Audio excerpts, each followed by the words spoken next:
nga ni a tilai hian hi mai te phura motor lian accident a he atlan liam fel deuh chau ni a chuan ai PWD na kan thil phun te kha cross phun ti mai tang bul chi a kha ni a ei khi cross kha ni a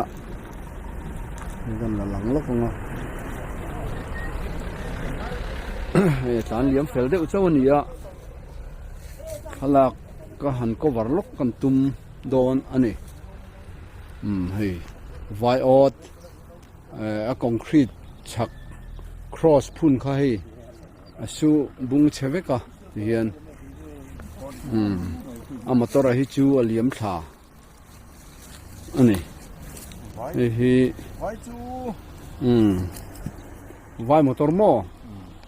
vai motor ania hi mai te purun te hei chamring we melamin ang maza thi an lo char chu sak to a chuan a mi hring kan la chu lo mo mi hring poi la lak chu lo ania ai gan an boi lok ani ti chin kha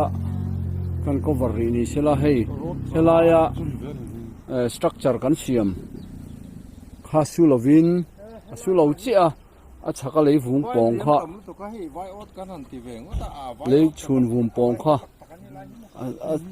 su liam chowa hei ti hian cross kha a subung vek bok ani hei kan la a ti hian thuma cham lok hei a cross in ha na khani a ti hian hei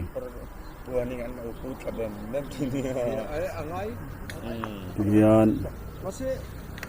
setiak ani vai motor